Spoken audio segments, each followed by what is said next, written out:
This is the new BMW M4 and it's been designed to offer supercar levels of performance and handling, but really be pretty much as easy to live with every day as the normal 4 Series on which it is based. Now I'll do you a little deal, right? We'll get through the boring but important stuff first, then we'll spend a lot of time talking about what this thing feels like to drive. So let's kick off with the 4 Series practicality roundup. The boot is a good size. You can fold down the rear seats to carry longer items. And there are plenty of cubby spaces for all your road trip suites. Good. That's the practical stuff out of the way. Now let's talk about this car's design, because you'll notice we've got a more aggressive nose than on a normal 4 Series. There's a big vent there to feed air into a radiator, which is connected to an intercooler for the turbocharged engine, and there'll be more about that later on in the review, because now I want to talk through the traditional M styling cues, such as the big dome, the power dome there in the bonnet. Come down the side, we've got some M gills. We've also got some quirky wing mirrors as well, and round the back, if we count them up, you'll see, come on, there's 1, 2, 3, 4, so we've got quad exhaust. You've probably seen this as well, carbon fibre roof, and that plus various other weight saving measures on the car means the M4 weighs in at around 1,500 kilograms, which might sound like quite a lot, but it's actually class leading. There's also a raft of M badging outside and inside the car to differentiate the M4 from the normal 4 Series. Equipment is impressive too and includes BMW's excellent widescreen satellite navigation system, climate control and xenon headlamps. You also get some wonderful body-hugging, electrically operated and heated M Sport seats.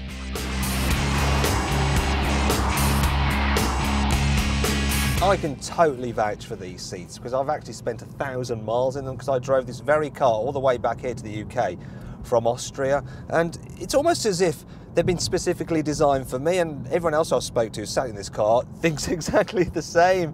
While we're on the subject of comfort, the M4 comes with adaptive suspension as standard, and when you put it in its softest setting, it's actually surprisingly relaxing for this kind of car. In fact, it's only marginally more bumpy than travelling in the normal 4 Series.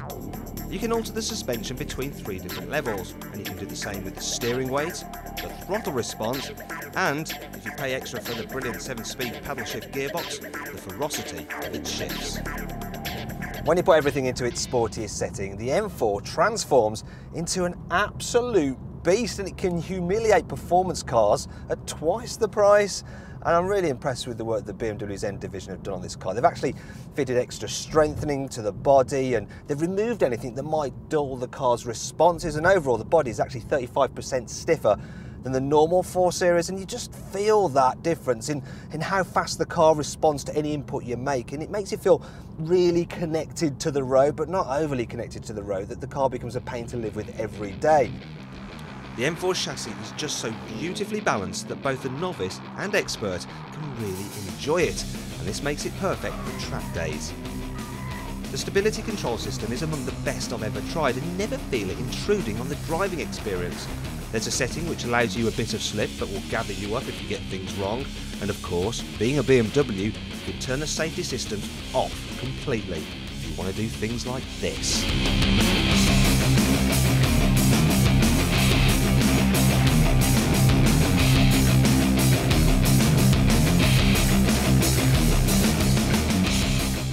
Right then, let's get back to reality now, because let's face it, the fact of the matter is the cost of replacing the rear tyres on those 19-inch standard fit alloys is rather expensive, and yeah, while this car will do skids if you want it to, it's actually got loads of grip for a powerful rear-wheel drive car.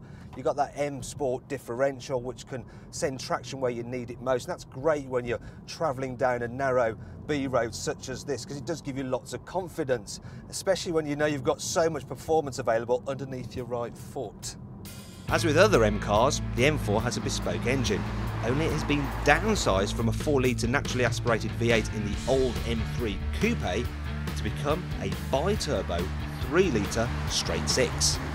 So the reason BMW has done this is for improved emissions and economy of the old gas-guzzling M3 Coupe, and they have achieved that because this new model, it will emit under 200 grams per kilometre of carbon dioxide, and it will return 34 miles per gallon.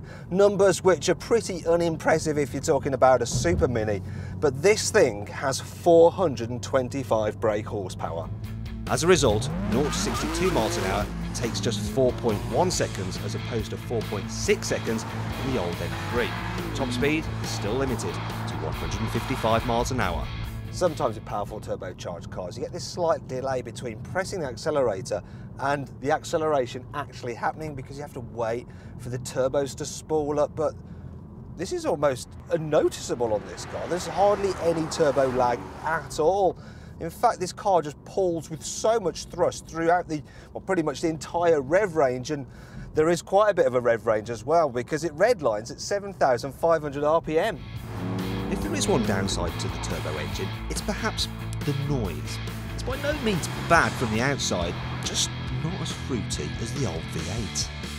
BMW has tried to enhance the sound you actually experience sat within the cabin by taking the best notes from the engine's noise and playing them through the car's stereo speakers. And if I just knock it down a gear, yeah. So to me, that noise it's ever so slightly artificial. I mean, it's loud, but there's just something not quite right and synthetic about it, and it's almost like I'm driving this car in the PlayStation game Gran Turismo rather than driving it out on the road in real life. And while you can alter all the settings for the suspension and steering and stuff, I wish there was one for that engine noise, and I would just turn it off. There's another problem relating to noise. On certain surfaces, the M4's wide tyres make a right old racket that you actually need to really speak up to talk to your passengers. And that brings us on to the final downside. As with the normal 4 Series, rear headroom is a bit limited. Yeah, as you can see, it's not particularly great for adults back here, but if that's going to be an issue for you, then just get the M3, which is pretty much the same car underneath, but you've got 4-door practical saloon body style.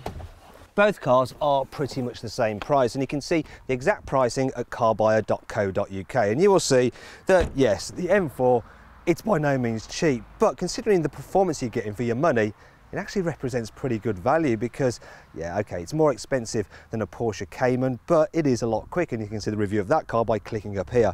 And it's cheaper than a 911, it's as fast, yeah, it's a lot more practical, and you can see the review of the 911 by clicking down here. If you click down here, you can see our very latest video review, and if you click on our logo, you can subscribe to the Carbuyer YouTube channel.